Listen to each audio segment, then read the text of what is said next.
السلام علیکم ورحمۃ اللہ وبرکاتہ رب اشرح لی صدری ویسر لی امری واحلل عقدۃ من لسانی یفقهوا قولی الحمد للہ رب العالمین پارہ نمبر 6 سورۃ النساء آیت نمبر 154 اعوذ باللہ من الشیطان الرجیم بسم اللہ الرحمن الرحیم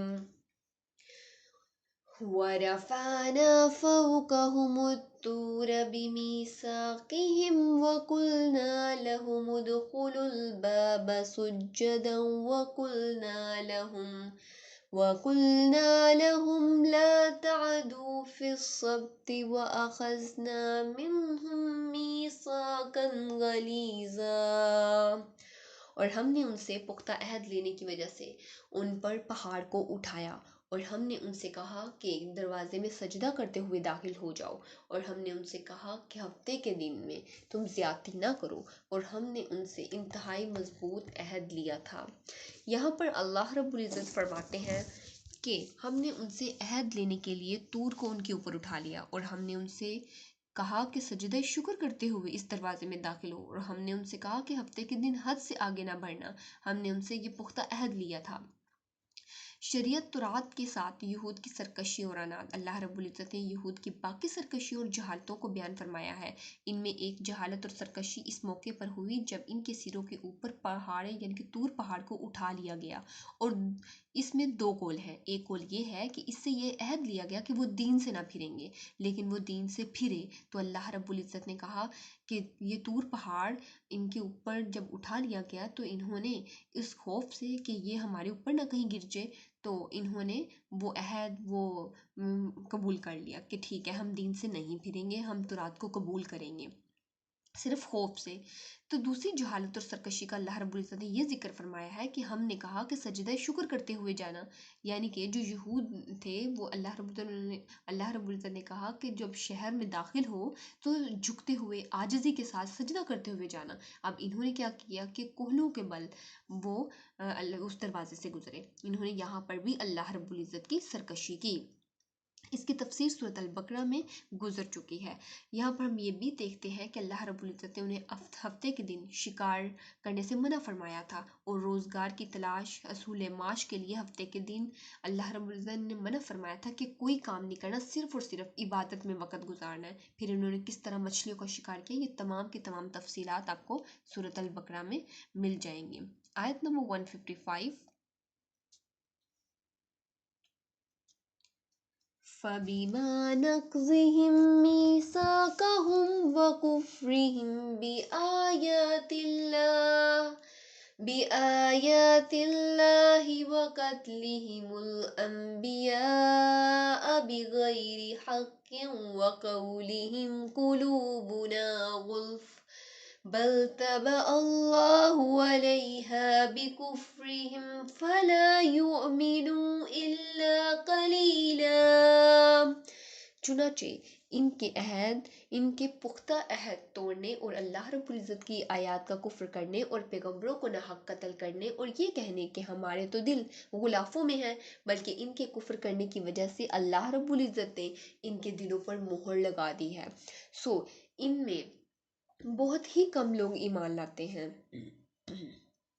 یہاں پر اللہ رب العزت فرماتے ہیں پھر ان کے عہد شکنی کی وجہ سے اور اللہ رب العزت کی آیتوں کا کفر کرنے کی وجہ سے اور نبیوں کو ناحق قتل کرنے کی وجہ سے اور ان کے قول کی وجہ سے ہمارے دلوں پر غلاف ہے، ہم نے ان پر لعنت کی، بلکہ اللہ رب العزت نے ان کے کفر کی وجہ سے ان کے دلوں پر مہر لگا دی تو وہ بہت ہی کم ایمان لائے۔ یہ صورت النساء آیت نمبر 155 میں اللہ رب العزت فرماتے ہیں۔ اس آیت میں اللہ رب العزت نے یہود کے کفر کی 4 وجوہات بیان فرمائی ہے۔ ان میں جو پہلی وجوہات ہے، بار بار اللہ رب العزت کی عہد شکنی کی، انہوں نے وعدہ خلافی کی اللہ رب العزت سے۔ دوسری وجہ یہ بیان فرمائی کہ انہوں نے اللہ رب العزت کی آیتوں کا کفر کیا۔ تیسرا یہ کہ آیتوں سے مراد معجزات ہیں، معجزات کا انکار کرنا نبوت کا انکار کرنا ہے، نبی کا انکار کرنا تمام نبیوں کا انکار کرنا ہے۔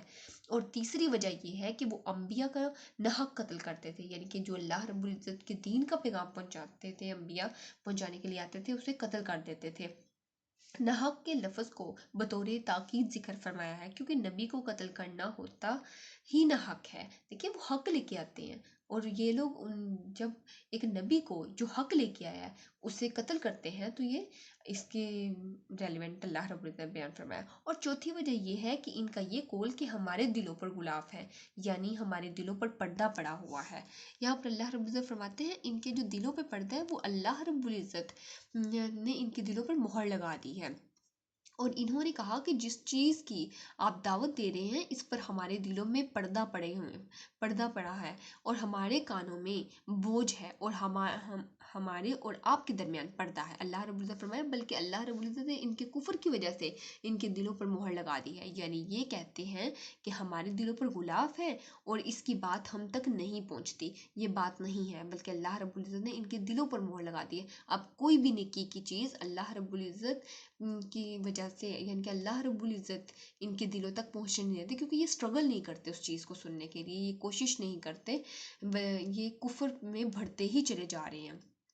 یہاں پر اللہ رب العزت اس کے بعد یہ فرماتے ہیں کہ بہت ہی کم ایمان لائیں. اس آیت میں 3 محمل ہے. ایک محمل یہ ہے کہ وہ بہت ہی کم چیزوں پر ایمان لائیں، یعنی صرف حضرت موسیٰ علیہ السلام اور تورات پر، اور باقی نبیوں آسمانی کتابوں پر ایمان نہیں لائیں گے. لیکن یہ ایمان بھی صرف ان کے ضم میں ہے، حقیقت میں ایمان نہیں ہے، کیونکہ ایک نبی کا انکار تمام نبیوں کا انکار ہے. دوسرا محمل یہ ہے کہ وہ بہت ہی کم وقت کے لیے ایمان لائیں گے. اور تیسرا محمل یہ ہے کہ ان میں سے بہت ہی کم لوگ ایمان لائیں گے، جیسے کہ عبداللہ بن سلام اور ان کے ساتھ کچھ اور یہودی جو ان کے ساتھی تھے. وہ یہ چند لوگ یہودیوں میں ایمان لے کے آئے تھے. اللہ رب العزت فرماتے ہیں بہت کم لوگ ایمان لے کے آئے. اللہ رب العزت اور ان کے رسولوں پر یہ ایمان لے کے آئے اور مسلمان ہو گئے. اللہ رب العزت سے دعا ہے کہ اللہ رب العزت ہمیں دین کا سچا فہم نصیب فرمائے، اس پہ خود بھی عمل کرنے اور دین کا پیغام دوسروں تک پہنچانے کی توفیق عطا فرمائے. آمین. وآخر الدعوانا ان الحمد للہ رب العالمین. سبحانک اللہم وبحمدک، نشہد ان لا الہ الا انت، نستغفرک ونتوب الیک. السلام علیکم ورحمۃ اللہ وبرکاتہ.